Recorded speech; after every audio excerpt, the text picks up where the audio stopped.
Si tu veux acheter des maillots pas chers à seulement 25 euros, rends-toi sur le site AgoFoot. Tu trouveras tous les maillots des équipes nationales, les survêtements et des maillots de basket et plein d'autres choses.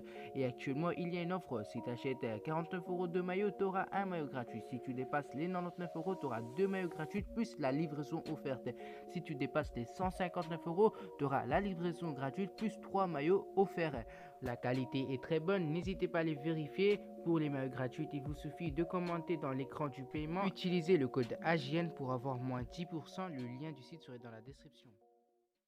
Salut à tous, j'espère que vous allez bien et aujourd'hui on se retrouve pour une toute nouvelle vidéo sur les actualités de FC Barcelone. Alors dans cette vidéo on va aborder pas mal de dossiers, le dossier de Bernardo Silva, de Frenkie de Jong, de Sergio Busquets, de Pierre-Emerick Aubameyang ou encore de Nico Gonzalez et d'autres dossiers que j'ai pas encore cités. Restez jusqu'à la fin de cette vidéo pour savoir tous ces dossiers là et connaître les actualités de FC Barcelone le jour même. Bref, comme d'habitude n'oubliez pas de vous abonner et activer la cloche de notification et de lâcher un like. On vise les 1000 likes, je sais que ça serait difficile mais au moins faites vos efforts, ça vous prend pas énormément de temps. N'hésitez pas de lâcher un like, ça permet aux vidéos de mieux se référencer. Et aussi n'hésitez pas à me donner des idées de contenu que vous aimeriez voir sur cette chaîne, que ce soit de Barça, de autres clubs, mais il faut que ça concerne bien évidemment le foot. Bref, sur ce, bonne vidéo.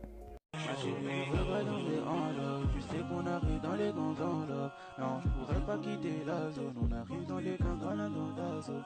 Et je quitte qu'on y va. Je pourrais qu'on vive. T'inquiète pas dans ta livre. Tu fais mon pas dans ta livre. Un, deux, trois poteaux. Je suis dans la mêlée. Ouais, dans les studios.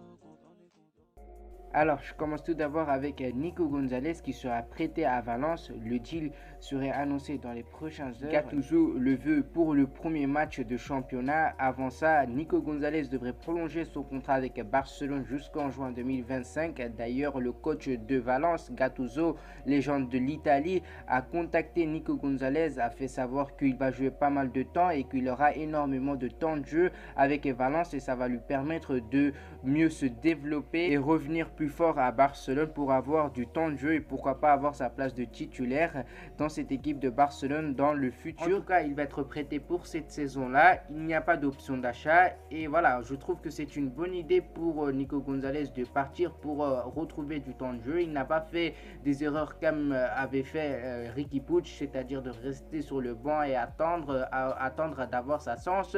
Nico Gonzalez veut jouer et ça montre que sa détermination pour enfin retrouver une place dans cette équipe de Barcelone dans le futur. D'ailleurs, il a refusé pas mal d'équipes de première ligue et aussi le Barça aussi, ils ont refusé énormément d'offres importantes pour Nico Gonzalez. Le Barça, ils veulent garder le contrôle sur le joueur et je trouve que c'est une bonne idée. Mais voilà, moi en tout cas, j'aurais préféré voir un départ de Miralem Pjanic que de Nico Gonzalez. Mais en tout cas, vous en pensez quoi de ce départ de Nico Gonzalez en prêt? Est-ce que vous êtes pour ou contre? N'hésitez pas à me dire ça dans les commentaires. Ensuite, Sergio Busquets attend l'offre écrite du Barça, aucune réduction de salaire, seulement un report. Il n'a pas l'intention de prolonger. C'est-à-dire que, pour les gens qui n'ont peut-être pas compris, c'est-à-dire que s'il touche 4 000 euros actuellement d'un coup, il va toucher ces 4 000 euros là au fil du temps, c'est-à-dire 1000 euros, 1000 euros, 1000 euros au fil du temps. En tout cas, j'ai vu pas mal de médias confirmer qu'il va réduire son salaire, mais voilà, il va pas réduire son salaire, il va juste remporter cela pour permettre au Barça d'inscrire les nouveaux joueurs parce que actuellement ils sont pas en état d'inscrire tous les nouveaux joueurs, que ce soit Lewandowski, Rafinha, Franck Kessié, Christensen, bref, vous m'avez compris. De plus, s'il n'y avait pas la Coupe du Monde, Busquets aurait déjà quitté Barcelone. Il souhaite aller à Miami. Voilà, s'il n'y avait pas la Coupe du Monde, on aurait peut-être vu la dernière saison de Busquets la saison dernière. Voilà. Mais vu qu'il y a la Coupe du Monde, il s'est dit que voilà, pourquoi pas de rester une dernière saison à Barcelone et prendre ma retraite à la fois dans l'équipe nationale et à Barcelone. Ensuite, aujourd'hui, il y a eu une réunion avec Aubameyang et il est possible que la réunion d'aujourd'hui pour Aubameyang aille pour but d'ajuster son salaire. Le joueur gabonais souhaite toujours rester à Barcelone. Ensuite, selon Gérard Romero, il a le sentiment que le Barcelone a proposé à Aubameyang une nouvelle année de contrat avec une réduction de salaire, comme je viens de vous dire il y a un instant. Ensuite, Aubameyang est toujours dans la liste des cibles de Chelsea, mais il n'y a aucune négociation avec le Barça. Cela dépendra du prix et du salaire. Le joueur est heureux à Barcelone et le club n'a pas l'intention de vendre Aubameyang et Memphis Depay à la fois. En tout cas, si j'avais le choix de vendre entre Memphis et Aubameyang, j'aurais choisi Memphis Depay parce que Aubameyang, je trouve que c'est un numéro 9 de luxe comme remplaçant et le joueur lui-même n'a pas l'intention de quitter Barcelone malgré la présence de Robert Lewandowski. Lui, il souhaite toujours rester à Barcelone, il est heureux à Barcelone et voilà, moi j'aimerais avoir un numéro 9 de qualité sur le banc et pour moi Aubameyang c'est l'un des joueurs que le Barça doit garder à tout prix cette saison-là. Voilà, Robert Lewandowski, imaginons qu'il se blesse, on a un numéro 9 de qualité pour le remplacer. Voilà, Aubameyang, je trouve que c'est un joueur idéal pour le poste de numéro 9 en tant que remplaçant et en tant que titulaire. Et on a vu que durant cette pré-saison, il a marqué pas mal de buts et il n'est pas en stress malgré la présence de Robert Lewandowski. Voilà, moi j'aimerais garder à tout prix Aubameyang et vendre Memphis Depay si c'est le cas.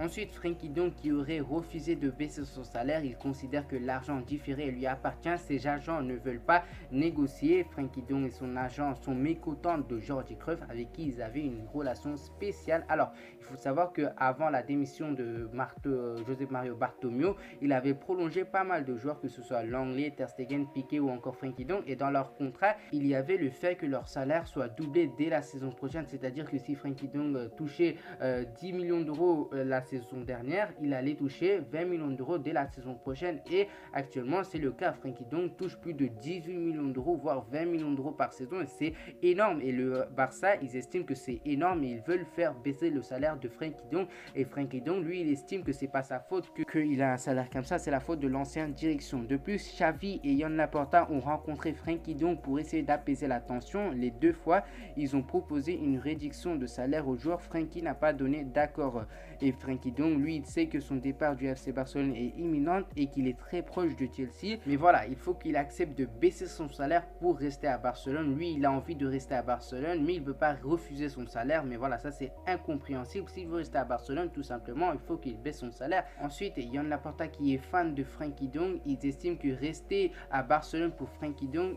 peut être une bonne option car le club il le considère comme le remplaçant de Sergio Busquets. De plus, il estime que Frenkie de Jong et Bernardo Silva peuvent jouer ensemble et c'est le rêve de Joan Laporta de voir Frenkie de Jong et Bernardo Silva jouer ensemble et pour ça il faut que Frenkie de Jong accepte de baisser son salaire. Alors j'ai défendu pas mal de fois Frenkie de Jong pour qu'il reste à Barcelone, pour que Barcelone change d'avis et qu'il décide enfin de laisser tranquille Frenkie de Jong, mais d'après ces informations là c'est Frenkie de Jong qui est en erreur. Il faut qu'il accepte de baisser son salaire pour rester à Barcelone. Il a pas mal de fois dit qu'il est heureux à Barcelone et qu'il aimerait rester à Barcelone et pour cela moi je lui conseille de baisser son salaire et pas créer des tensions entre le club et lui-même parce que voilà, là il est en train de créer des tensions. Moi, s'il veut pas accepter de baisser son salaire, vaut mieux quitter le club d'ici les prochains jours que de rester à Barcelone et avoir un salaire de 18 millions d'euros. En tout cas, n'hésitez pas à me dire dans les commentaires si vous voulez voir Frenkie de Jong rester à Barcelone en sachant qu'il va pas baisser son salaire ou vous voulez voir un départ de Frenkie de Jong d'ici les prochains jours. En tout cas, moi j'aimerais voir un départ de Frenkie de Jong seulement s'il ne baisse pas son salaire. Moi j'aimerais qu'il reste à 100% à Barcelone et que j'aimerais voir aussi le duo Bernardo-Frenkie de Jong. Mais voilà, il faut que Frenkie de Jong lui aussi elle accepte les conditions du club, c'est-à-dire baisser son salaire. Ensuite, ces derniers jours, l'attaquant du FC Barcelone, Memphis Depay, a été annoncé avec insistance à la Juventus de Turin. Ce mardi, le journaliste Fabrizio Romano confirme que le club italien s'impose comme le grand favori pour signer l'international néerlandais sur ce mercato d'été. Il confirme également que Tottenham sont plus intéressés par le joueur néerlandais. Le seul club qui est favori de faire venir Memphis Depay, c'est Juventus de Turin. En effet, les deux parties se trouvent en discussion avancée concernant un futur contrat de 2 saisons. Cependant, pour rendre cette opération possible, Depay doit tout d'abord trouver un accord avec les Blaugrana pour se libérer de son engagement qui court actuellement jusqu'en juin 2023. Bref, en tout cas, maintenant, on peut donc dire que l'avenir de Memphis Depay est bel et bien vers un départ libre du Barça.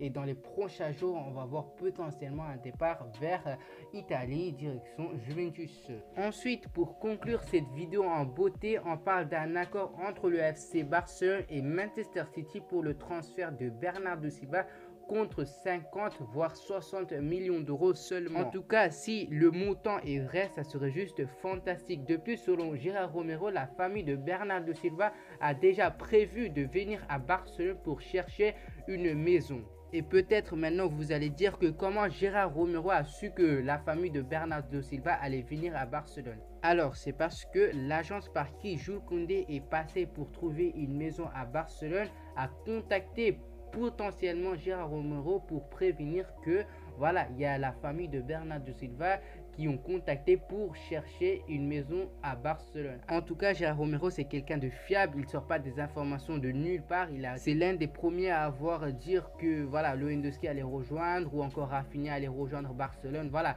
c'est l'un des premiers à avoir annoncé l'officialisation de Rafinha, Christensen, Kessié ou encore de Robert Lewandowski. Il a même dit que je pense que Bernardo Silva sera un joueur du Barça dans les prochains jours à venir. En tout cas, le joueur portugais est très chaud pour venir à Barcelone. De plus, Xavi aimerait le faire venir. Il pense qu'il a énormément de capacités. Il peut ramener un truc de plus dans cet effectif de Barça. Et Joan Laporta, lui aussi, il aimerait ramener Bernardo Silva pour finir en beauté ce mercato estival. En tout cas, vous en pensez quoi? Est-ce que vous trouvez que 50 voire 60 millions d'euros pour Bernardo Silva est juste? Moi, en tout cas, pour moi, c'est vraiment incroyable si le Barça arrive à arracher Bernardo Silva pour 50 ou 60 millions d'euros, parce que voilà, on parlait d'un prix de 100 millions d'euros, 80 millions d'euros il y a quelques jours, et maintenant Gérard Romero, le journaliste le plus fiable sur Barcelone, nous sort que Barcelone, ils ont un accord avec City pour un montant de 50 voire 60 millions d'euros. N'hésitez pas à me dire ça dans les commentaires si vous êtes pour ou contre à une arrivée de Bernardo Silva à Barcelone, en sachant qu'il y a pas mal de milieux de terrain cette saison-là à Barcelone. Bref, en tout cas, comme d'habitude, n'oubliez pas de vous abonner, activer la cloche de notification et de lâcher un like. Comme je vous ai dit au début de la vidéo, objectif 1000 likes, s'il vous plaît, abonnez-vous, lâchez un like, ça vous prend pas énormément de temps. Sur ce, on se retrouve à la prochaine pour une nouvelle vidéo sur le FC Barcelone.